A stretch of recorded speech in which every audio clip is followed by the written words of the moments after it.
ஒரு வித்தியாசமான தீவு பத்தி வாங்க இந்த வீடியோல பார்க்கலாம். சோகோத்தா தீவு. உலகில் காணப்படாத தனித்துவமான உயிரினங்கள் இந்த தீவுல இருக்கு. சோகோட்ராவில் உள்ள தாவரங்களின் 65% மற்றும் பறவைகள் 80% உலகில் வேறு எங்கும் பார்க்க முடியாது.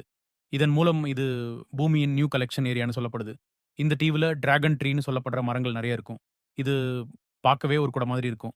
2008இல் சோகோட்ரா தீவுகள் யுனெஸ்கோ வான்மொழி காப்பாற்றப்பட்ட புவியியல் மற்றும் இயற்கை பாரம்பரிய இடமாக அறிவிக்கப்பட்டது. சோகோட்ரா தீவு 20 மில்லியன் ஆண்டுகளுக்கு முந்தைய சூழலில் தோன்றியது என புவியியல் ஆய்வுகள் கூறுகின்றன. இதன் நிலம் மிகவும் பழுப்பானது மற்றும் பிற இடங்களில் காணப்படாத பாறைகளும் குகைகளும் காணப்படுகின்றன.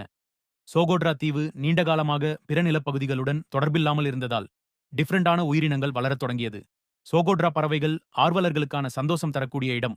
இதில் உள்ள 192 பறவை இனங்களில் பல பறவைகள் உலகில் வேறு எங்கும் பார்க்க முடியாது. இங்கே 230 பழங்குடி மக்கள் மட்டுமே வாழ்கின்றனர். அவர்கள் தனித்துவமான மொழி, கலாச்சாரம் மற்றும் வாழ்க்கை முறையை கடைபிடிக்கின்றனர். சோகோட்ராவின் பழங்குடி மக்கள் பேசும் மொழி ஒரு அழிந்து வரும் செமிடிக் மொழியாகும். இது ஏற்கனவே ஆவணப்படுத்த இயலாத நிலைக்கு சென்றுள்ளது. யமன் நாட்டின் கட்டுப்பாட்டில் உள்ள ஹட்ரமவுத் மாகாணத்தின் கீழ் இந்த தீவு நிர்வகிக்கப்படுகிறது. சூரிய வெப்பம், காற்றழுத்தம் மற்றும் மனிதர் செயற்கை தாக்கங்கள் காரணமாக இந்த டிராகன் மரங்கள் அழிந்து வருகின்றது.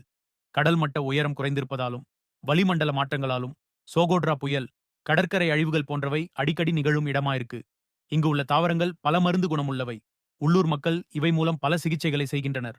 அரசியல் குழப்பங்கள் மற்றும் பயண வசதிகள் இல்லாததால் இங்கு சுற்றுலா பயணிகள் கொஞ்சம் பேர் மட்டும் வராங்க. சோகோட்ரா கடலோரத்தில் காணப்படும் மீன்கள் வித்தியாசமா இருக்கும்னு சொல்றாங்க.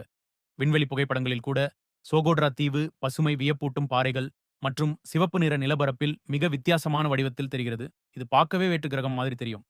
இந்த இடத்த பத்தின கருத்தை கமெண்ட்ல சொல்லுங்க. இது மாதிரி ஆச்சரியம் தரும் இடங்கள் மற்றும் நிகழ்வுகள் தெரிய நம்ம சேனலை சப்ஸ்கிரைப் பண்ணுங்க நண்பர்களே.